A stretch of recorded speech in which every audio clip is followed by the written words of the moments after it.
போக்குவரத்து துறையின் சாதனைகளை இன்றைக்கு மாண்புமிகு திராவிட மாடல் முதல்வர் அவர்கள் இந்த துறை மிக சிறப்பாக இயங்குவதற்கு பல்வேறு திட்டங்களை வகுத்து கொடுத்திருக்கின்றார். இந்த திட்டங்கள் மூலமாக சிறப்பாக இயங்குகின்ற துறையை சமீப காலமாக சிலர் குறிவைத்து தாக்கி வருகிறார்கள். ஆனால் இந்த துறை எப்படி இயங்குகிறது என்பதற்கு சமீபத்திலே ஒரு தொலைக்காட்சியிலே ஒளிபரப்பப்பட்ட ஒரு காட்சி துறைக்கு மிக சிறப்பாக அமைந்திருந்தது. மாஞ்சோலைக்கு இயங்கிக் கொண்டிருக்கின்ற அந்த பேருந்து எப்படி இயங்குகிறது என்பதை அதில் காட்டினார்கள். இந்த அரசு இந்த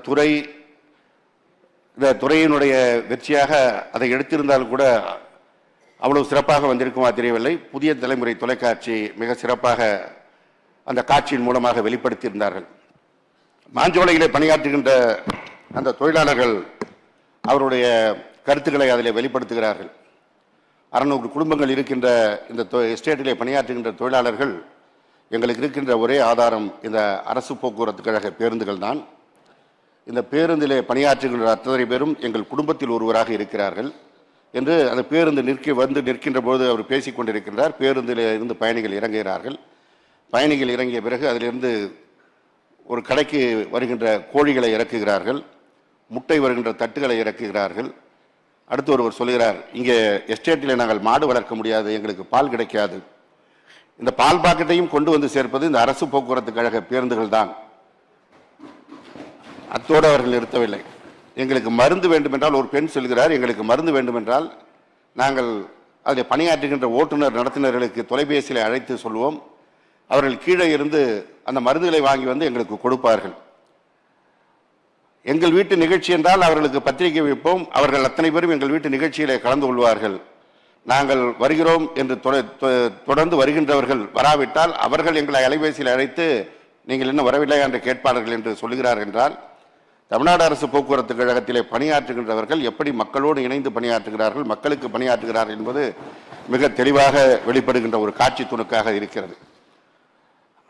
அப்படி இயங்குகின்ற அந்த பணியாளர்களை அவர்கள் மனநிலை பாதிப்பை வைப்பது போல ஒரு சில காட்சிகளை வைத்துக் கொண்டு ஒரு 2 ஊடகங்கள் தொடர்ந்து தாக்குதல்களை நடத்தி கொண்டிருக்கின்றார்கள்.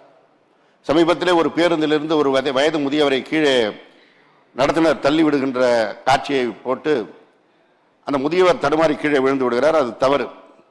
அந்த காட்சியை போட்டு ஏதோ அந்த பேருந்தில் அந்த நடத்துனர் வருகின்றவர்கள்லாம் தாக்குவது போல ஒரு காட்சியை காட்சிப்படுத்தியிருந்தார்கள். உண்மையில் அந்த முதியவர் கீழே நிற்கும் போதே அவர் இடுப்பில் இருக்கின்ற வேட்டி அவிழ்ந்து விழுது கூட தெரியாமல் அவர் நின்று கொண்டிருக்கின்றார். காரணம், அவர் அவ்வளவு போதையில் அந்த பேருந்தில் ஏறி அங்கே இருந்த ஒரு பெண் பக்கத்தில் போய் உட்கார்ந்து அந்த பெண்ணிடத்தில் தொல்லை கொடுத்த காரணத்தினால் அவரை பயணிகள் கீழே இறக்க சொல்லியிருக்கிறார்கள். இறக்க சொன்ன காரணத்தினால் நடத்துனர் கீழே இறக்குகிறார். அதுவரை யாருக்கும் தெரியாது. கீழே நின்று கொண்டிருந்தவர் இந்த பேருந்து நின்ற பிறகு அதை தன்னுடைய அலைபேசியில பதிவு செய்து அதை அந்த ஊடகத்திற்கு கொடுத்தவுடன் உள்ளே என்ன நடந்தது தெரியாமல் வெளியே நடந்த காட்சிகளை வைத்து இந்த பேருந்திலே பணியாற்றுகிறவர்களெல்லாம் தவறானவர்கள் என்பது போன்ற ஒரு காட்சி சித்தரிப்பு வருகிறது என்றால் அது மிகுந்த வருத்தத்திற்குரியது. 20,000 பேருந்துகள் ஓடுகின்றன. இந்தியாவில் எந்த மாநிலத்திலும் இவ்வளவு பேருந்துகள் கிடையாது. அதில் பணியாற்றுகின்ற தொழிலாளர்கள் கிட்டத்தட்ட 1 லட்சத்திற்கு மேலான தொழிலாளர்கள். தினந்தோறும் இரவு போல் பாராமல் அவர்கள் பணியாற்றுகின்ற காரணத்தினால்தான் அந்த பேருந்துகள் சிறப்பான முறையில் இயங்குகின்றன.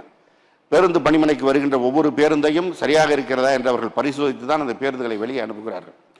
அப்படி வருகின்ற பேருந்து ரோட்டிலே கிடக்கிற ஒரு ஆணி ஏறி பஞ்சராகி நின்று அந்த டயர் மாற்றுகின்ற காட்சியை கூட எடுத்து போட்டு டயர் பஞ்சராகி நிற்கிறது என்று ஒரு செய்தி போடுவதென்றால் அது அந்த துறையிலே பணியாற்றுகின்றவர்களுக்கு ஒரு மனச்சுமையை ஏற்படுத்தும், அவர்களுக்கு சங்கடத்தை ஏற்படுத்தும் என்பதை உணர வேண்டும் என்பதுதான் இந்த நேரத்தில் நான் வைக்கின்ற வேண்டுகோள். எனவே இந்த துறை என்பது மிக சிறப்பாக இயங்குகின்ற காரணத்தினால்தான், இந்த துறையில் இருக்கின்ற தொழிலாளர்கள் மிக சிறப்பாக இயங்குகின்ற காரணத்தினால்தான் பண்டிகை நாட்களில் கடந்த காலங்களில் தீபாவளி பொங்கலின் போது சிறப்பு பேருந்துகள் இயக்கப்பட்டு சென்னையிலிருந்து சொந்த ஊருக்கு செல்பவர்கள், மாவட்ட தலைநகரிலிருந்து சொந்த ஊருக்கு செல்பவர்களுக்கு அந்த பேருந்து வசதிகள் இருக்கும். இப்படி நீங்கள் தொடர்ந்து பார்ப்பீர்கள். தொலைக்காட்சிகளில் அறிவிப்பு வருகிறது, பத்திரிகைகளை அறிவிப்பு வருகிறது. மாதத்திற்கு ஒரு முறை சிறப்பு பேருந்து இயக்கம் என்ற அறிவிப்பு வருகிறது. 3 நாட்கள் இப்பொழுது விடுமுறை என்றால் மக்கள் தங்கள் சொந்த ஊருக்கு செல்கின்ற நிலை இன்றைக்கு இருக்கிறது. கொரோனா காலகட்டத்தில் அவர்கள் போய் தங்கியவர்கள் இப்பொழுது இதுபோன்று தொடர் விடுமுறை கிடைக்கிற நேரத்தில் சொந்த ஊருக்கு செல்கின்ற பொழுது அதற்காக சிறப்பு பேருந்துகள் தொடர்ந்து இயக்குகின்ற பொழுது இருக்கின்ற பேருந்துகளைத்தான் நாம் சிறப்பு பேருந்துகளாக இயக்க முடியும். இருக்கின்ற பணியாளர்களைத்தான் அதற்கு நாம் பயன்படுத்த முடியும். அவர்களுக்கு இது கூடுதல் பணி சுமை தான். ஆனால் அந்த பணி சுமையும் ஏற்றுக்கொண்டு மனதார மகிழ்ச்சியோடு அவர்கள் இந்த பயணிகளை கொண்டு சேர்க்கிறார்கள் என்றால் இந்த துறையிலே பணியாற்றுகின்றவர்கள் அந்த அளவிற்கு அர்ப்பணிப்பு உணர்வோடு பணியாற்றுகின்றார்கள். அது ஓட்டுநர் நடத்துனராக இருந்தாலும், கிளை மேலாளராக இருந்தாலும், பொறியாளராக இருந்தாலும், ஏன் மேலாண் இயக்குநர்கள் கூட அந்த இரவு வரை விடியற்காலை வரை அந்த பேருந்து நிலையங்களில் நின்று அந்த பேருந்துகள் சரியான முறையில் இயங்குகிறதா என்று பார்த்து கொண்டிருக்கிறார்கள். இன்னும் இப்போ சொல்ல போனால் துறை செயலாளர் கூட விடியற்காலை 4 மணிக்கு மேலாண் இயக்குநர்களை அழைத்து பேருந்துகள் பிரச்சனை இல்லாமல் ஓடிக்கொண்டிருக்கிறதா என்று கேட்கின்ற அளவிற்கு இந்த துறை செயல்பட்டு கொண்டிருக்கிறது. ஆனால் என்றோ ஒரு இடத்தில் ஒரு பிரச்சனை என்றால் அந்த பிரச்சனையை தொடர்ந்து பெரிதாக்கி அதன் மூலமாக இந்த துறை சரியாக இயங்கவில்லை என்று மக்களிடத்திலே கொண்டு செல்ல நினைப்பது என்பது ஏதோ ஒரு உள்நோக்கம் கொண்டதாகத்தான் தெரிகிறது. எனவே நான் அவர்களுக்கு அந்த முயற்சிகளை கைவிடுங்கள், சிறப்பாக செயல்படுவதை நீங்கள் பாராட்டாவிட்டாலும் பரவாயில்லை, ஒரு நாள் நடக்கின்ற தவறுகளை ஒரு மாதத்திற்கு தொடர்ந்து பெரிதுபடுத்த வேண்டாம் என்று இந்த நேரத்தில் கேட்டுக்கொள்கிறேன். இந்த துறை மிக சிறப்பாக இயங்குவதற்கு மகளிர் விடியல் பயணம் ஒரு மிகப்பெரிய காரணமாக இருக்கிறது. இந்த மகளிர் விடியல் பயணம் மூலமாக மகளிர் வாழ்க்கையிலே எத்தகைய ஏற்றம் வந்திருக்கிறது என்பது இந்த மாநில திட்டக்குழு வெளியிட்ட ஒரு அறிக்கை மூலமாக வெளிப்பட்டது. இங்கே பேசிய உறுப்பினர் குறிப்பிட்டதை போல மாதம் 900 ரூபாய் 1000 ரூபாய் அவர்களுக்கு மிச்சப்படுகிறது. அதே போன்று மகளிர் வாழ்க்கையில் கிடைத்த அந்த மறுமலர்ச்சி போல இந்த இயக்கம், இந்த போக்குவரத்து கழகம் இன்றைக்கு மிகப்பெரிய நிதி நெருக்கடி இருந்தாலும் இயங்குவதற்கு காரணம் மாண்புமிகு முதலமைச்சர் அவர்கள் இந்த துறைக்கு மகளிர் விடியல் பயணத்திற்கு வழங்குகின்ற தொகைதான் மிகப்பெரிய காரணமாக இருக்கிறது. சுற்றிலும் இருக்கின்ற மாநிலங்களில் 3 மாதத்திற்கு ஒரு முறை சம்பளம் வழங்குகின்ற நிலை இருக்கிறது போக்குவரத்து துறையில். ஆனால் நம்முடைய மாநிலத்தில் மாதம் முதல் நாள் அந்த சம்பளம் வருகிறது என்றால் அதற்கு காரணம் நம்முடைய மாண்புமிகு முதலமைச்சர் அவர்கள் இந்த மகளிர் விடியல் பயணத்திற்கு வழங்குகின்ற தொகைதான். எப்படி அந்த தொகை மூலமாக இயங்குகிறதோ அதே போல இப்பொழுது துறையிலே புதிய பேருந்துகளை வாங்குவதற்கு மாண்புமிகு முதலமைச்சர் அவர்கள் தொடர்ந்து நிதி ஒதுக்கி அந்த புதிய பேருந்துகள் வாங்குகின்ற பணி நடைபெறுகிறது. இங்கே கருமாணிக்கும் கூட குறிப்பிட்டார் பழைய பேருந்துகளை மாற்ற வேண்டும் என்று. அந்த பழைய பேருந்துகளை மாற்றுவதற்கு தொடர்ந்து புதிய பேருந்துகள் வரும்போது மாற்றப்பட்டு கொண்டிருக்கிறது. 2022-23 நிதியாண்டில் 1000 புதிய பேருந்துகள் கொள்முதல் செய்ய 420 கோடி ஒதுக்கீடு செய்யப்பட்டதில் இதில் 291 பேருந்துகள் கட்டுமான நிலையிலும் 709 பேருந்துகள் மக்களின் பயன்பாட்டிற்கு வந்துள்ளது.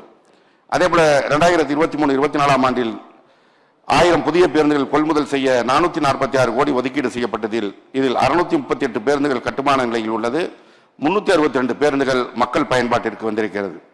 அதேபோல ஊட்டியில எஸ்டிஏபி திட்டத்தின் மூலமாக 16 பேருந்துகள் கொள்முதல் செய்யப்பட்டு அவை மக்கள் பயன்பாட்டிற்கு வந்திருக்கிறது.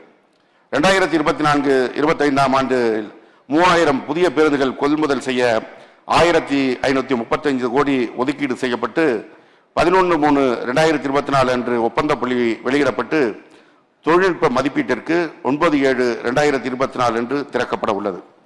ஜெர்மன் வளர்ச்சி வங்கி KfW நிதி உதவியோடு 552 தாழ்தள நகர பேருந்துகளுக்கு 18/12/2023 அன்று ஒப்பந்த புள்ளி வழங்கப்பட்டு கட்டுமான பணிகள் முடிந்து அவை ராஜஸ்தான் மாநிலம் ஆழ்வாரிலே அந்த பணிகள் நடைபெறுகிறது. ஜூலை மாதம் சென்னை மாநகரத்தில் மக்களுடைய பயன்பாட்டிற்கு வர இருக்கிறது. ஜெர்மன் வளர்ச்சி வங்கி நிதி உதவியோடு 1616 சாதாரண டீசல் பேருந்துகள் ஒப்பந்த புள்ளி கோர நடவடிக்கை எடுக்கப்பட்டிருக்கிறது.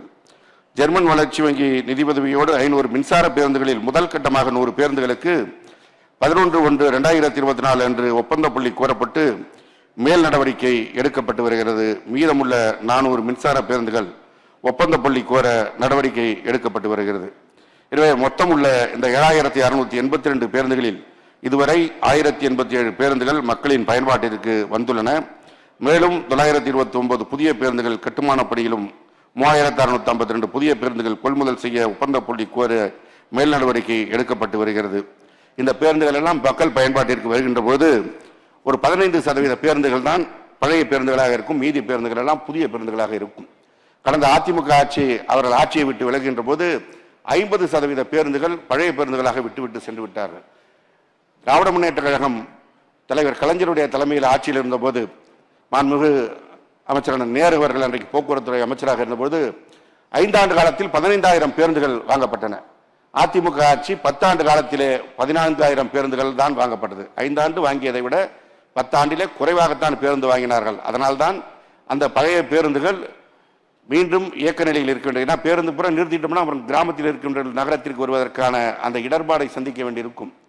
இந்த பேருந்துகள் பழைய பேருந்துன்னு சொல்லி மாண்புமிகு எதிர்க்கட்சி தலைவர் அடிக்கடி பேசிக் கொண்டிருக்கின்றார். அவர்தான் இந்த பேருந்துகள் எத்தனை வருடம் இயக்கலாம் என்பதற்கு ஒரு அரசாணை வெளியிட்டிருக்கிறார். இன்றைக்கு அவங்க இருப்பாங்க அப்படின்னு சொல்லி அவர் போட்ட அந்த ஃபைல் எல்லாம் எடுத்துட்டு வந்தார், அவர்கிட்டே கொடுக்கலான்னு. அவர் இன்றைக்கு வராமல் போய்விட்டார். நேரம் கிடைக்கும் போதெல்லாம் சொல்லிக் கொண்டிருக்கிறார் பழைய பேருந்துகள் இயங்குகின்றன. சேலத்திலேருந்து அவர் சென்னைக்கு வரும்போது மெயின் ரோட்டில் வரும்போது பார்த்தீங்கன்னா மஞ்சள் நிற பேருந்துகள் வந்து கொண்டிருப்பதை பார்க்கலாம். அத்தனையும் மாண்புமிகு திராவிட மாடல் முதல்வர் அவர்கள் ஆட்சிக்கு வந்த பிறகு வாங்கப்பட்ட பேருந்துகள், அவருடைய திருக்கரத்தால் பொற்கரத்தால் துவக்கி வைக்கப்பட்ட பேருந்துகள். இந்த பேருந்துகள் எல்லாம் இயக்கத்திற்கு வந்திருக்கின்ற காரணத்தினால்தான் பல்வேறு இடர்பாடுகள் குறைந்திருக்கிறது. எனவே மீண்டும் மீண்டும் இந்த குற்றச்சாட்டுகளை வைக்க வேண்டாம். நான் இன்றைக்கு புள்ளி விவரத்தோடு உங்களுக்கு சொல்லியிருக்கிறேன் எவ்வளவு பேருந்துகள் வாங்கப்பட்டிருக்கிறது, எவ்வளவு பேருந்துகள் செயல்பாட்டிற்கு வந்திருக்கிறது என்பதை. அதே போல மாண்புமிகு உறுப்பினர் அண்ணன் சின்னதுரை அவர்கள் இங்கே பல்வேறு கருத்துக்களை எடுத்து வைத்தார். அவர் அண்ணன் சவுந்தரராஜன் அவருடைய குரலாகத்தான் இங்கே ஒலித்ததாக எனக்கு தெரிகிறது. போக்குவரத்து துறையிலே ஒப்பந்த பணியாளர்கள் பணிபுரிகிறார்கள் என்ற அந்த ஒரு குற்றச்சாட்டை தொடர்ந்து வைத்துக் கொண்டிருக்கிறார்கள். ஆனால் நாகை மாலை கூட கவன ஈர்ப்பு தீர்மானம் கொடுத்திருக்கிறார். உங்களுக்கு நான் அன்போடு தெரிவித்துக் கொள்கிறேன், அதிமுக ஆட்சியிலே அதிக பணியாளர்களை மறைந்த ஜெயலலிதா அவர்கள் எடுக்கவில்லை. எடப்பாடி அவர்கள் முதலமைச்சராக இருக்கும்போது ஒரு நபரை கூட ஓட்டுநர் நடத்த எடுக்கவில்லை. அதனால் இன்றைக்கு ஓய்வு பெறுகின்ற பொழுது அந்த காலி பணியிடங்கள் ஏற்படுகிறது.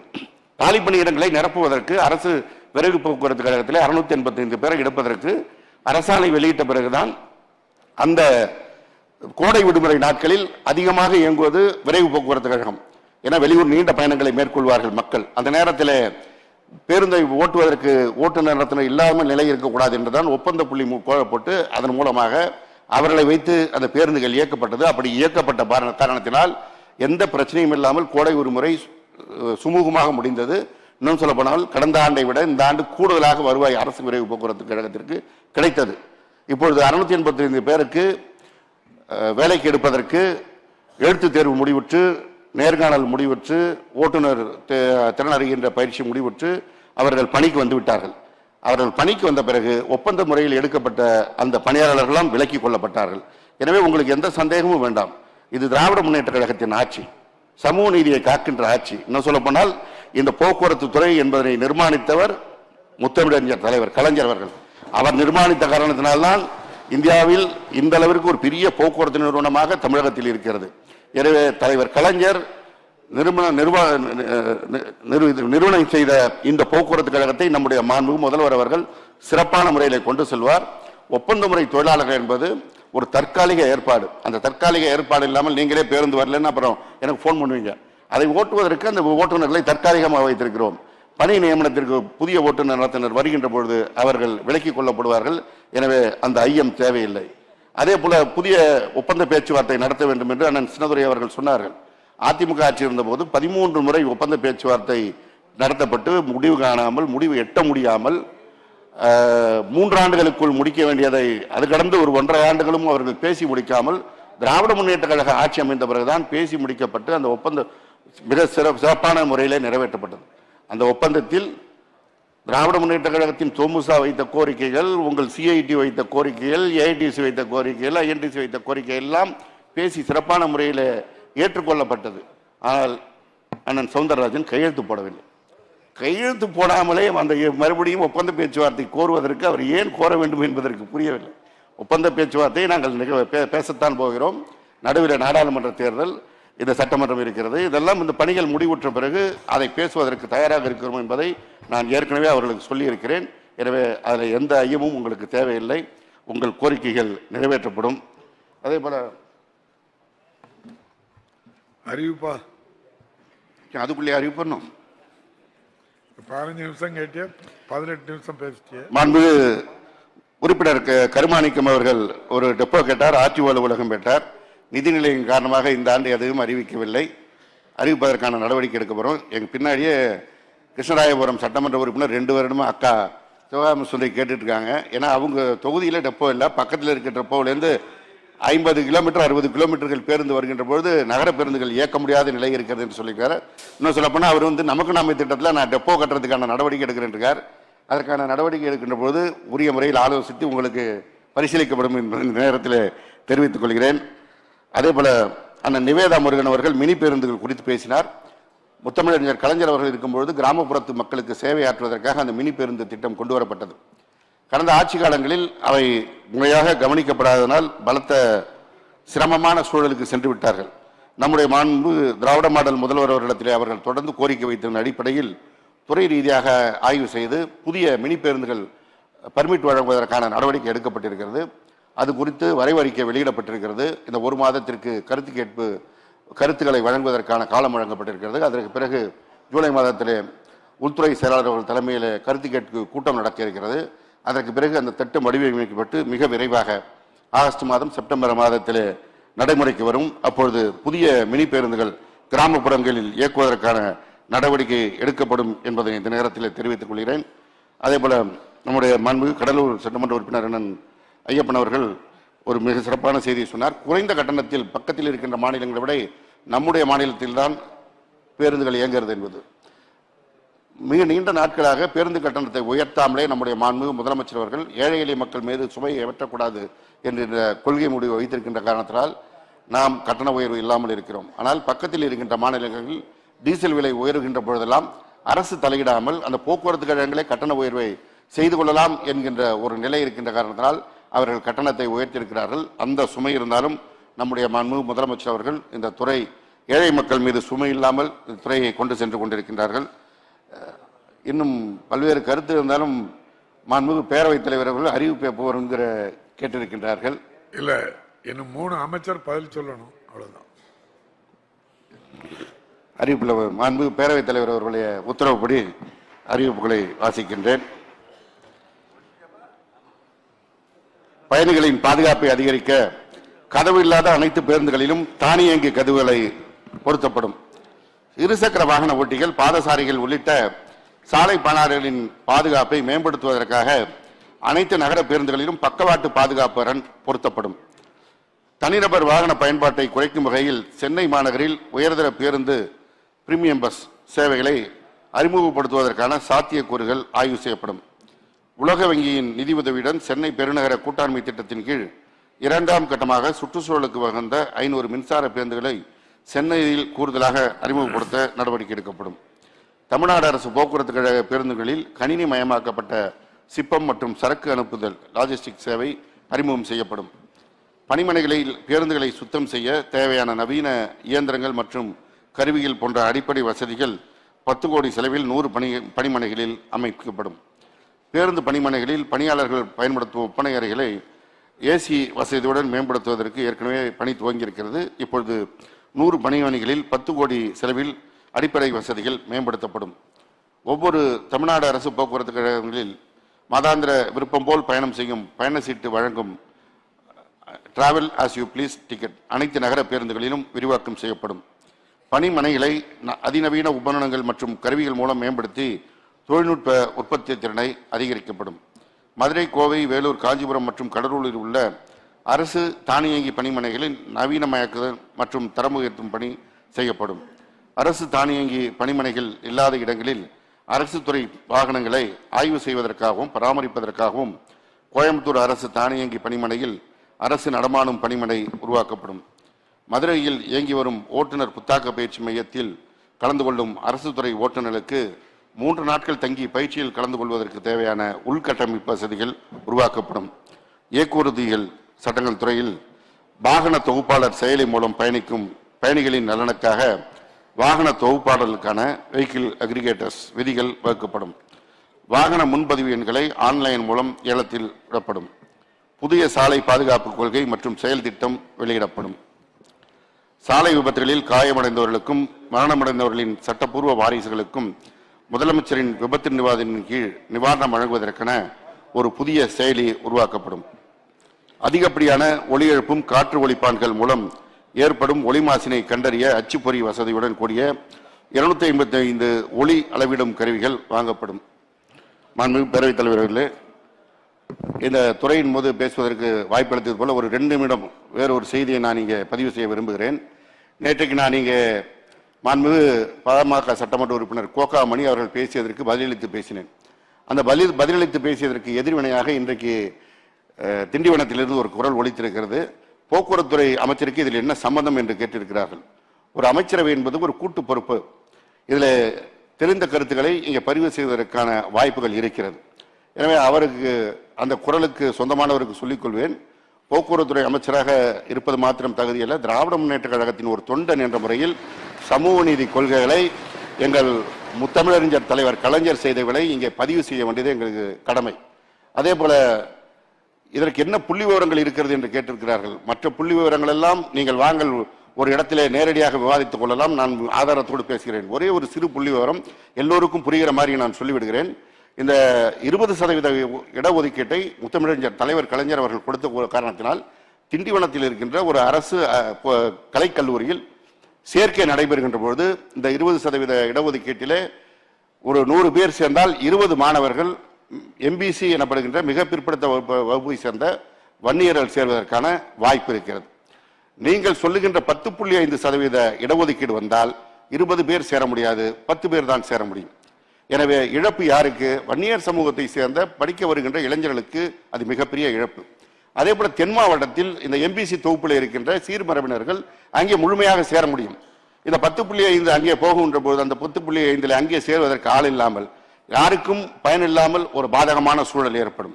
இங்கிருந்து போய் தென் மாவட்டங்களுக்கு 200 கிலோமீட்டர் 300 கிலோமீட்டர் போய் படிப்பதற்கான ஒரு வசதி வாய்ப்புகளோடு இருந்திருந்தால் அவர்கள் தனியார் கல்வியிலேயே படித்து விடுவார்கள். வன்னியர் சமூகத்தை பொறுத்தவரை இந்த பகுதியில் இருக்கின்ற ஏழை சமூகத்தை சேர்ந்தவர்கள் அவர்கள் படிப்பதை கூட தடுப்பதாகத்தான் இந்த 10.5 இருக்கிறது. நீங்க மிச்சம் வேலைக்கு போவது மற்றவைகள் எல்லாம் பின்னாடி பேசிக்கொள்ளலாம். எனவே நான் இதற்கு இந்த தேர்தல் நேரத்தில் இவர்கள் இதை வைத்து பேசுவார்கள் என்பதுதான் நேற்றே நான் அந்த விளக்கம் சொன்னேன். அந்த விளக்கத்திற்கு அவர் புதிய வடிவம் கொடுக்க விரைந்தார். நான் கேட்கின்ற இந்த கேள்விக்கு சிம்பிளா கேட்டிருக்கோம், நீ படிப்பை நிறுத்துறீங்க, இது யாருக்கு பயன் தர போகுது? 10.5 யாருக்கும் பயன் இல்லை. எனவே தேவையில்லாமல் அதை விதண்டாவாதம் செய்யாமல் விட்டுவிட்டு மாண்புமிகு முதலமைச்சர் அவர்கள் அதை சட்டப்பூர்வமாக ஏற்பாடு செய்வதற்கு மாண்புமிகு அவை முன்னவர் அவர்களை கொண்ட ஒரு அமைச்சரவர்களை கொண்டு வழக்கறிஞர்களை கொண்டு மிக சிறப்பான முறையில் அது குறித்து விவாதித்தார்கள். ஆனால் அதில் என்ன உண்மை இருக்கிறது என்பதை நான் வெளிப்படுத்திய காரணத்தினால் இன்றைக்கு மாண்புமிகு மரியாதைக்குரிய டாக்டர் ராமதாஸ் அவர்கள் துடிக்கிறார்கள். உண்மை இதுதான். இது நீங்கள் சொல்வது அந்த மக்களை தேர்தல் நேரத்தில் உங்கள் வழிக்கு கொண்டு வருது. தேர்தல் முடிந்தால் 10.5 விட்டுட்டு அடுத்த வேலைக்கு போயிடுவீங்க. எப்போ நாடாளுமன்ற தேர்தல் வருகிறதோ, சட்டமன்ற தேர்தல் வருகிறதோ, இடைத்தேர்தல் வருகிறதோ அப்பொழுது மாத்திரம்தான் உங்களுக்கு அது நினைவு வரும். ஆனால் திராவிட முன்னேற்ற கழகம் அப்படி அல்ல. என்றைக்கும் சமூக நீதி பேசுகிறவர்கள் நாங்கள். சமூக நீதிக்கு அத்தாரிட்டி எங்கள் தலைவர் கலைஞர் தான். we are the authority of social justice. எனவே நாங்கள் சொல்வதை மக்கள் உணர்வார்கள், நியாயத்தை உணர்வார்கள். இந்த வாய்ப்பை கொடுத்தமைக்கு மாண்புமிகு பேரவைத் தலைவருக்கு நன்றியை தெரிவித்துக் கொண்டு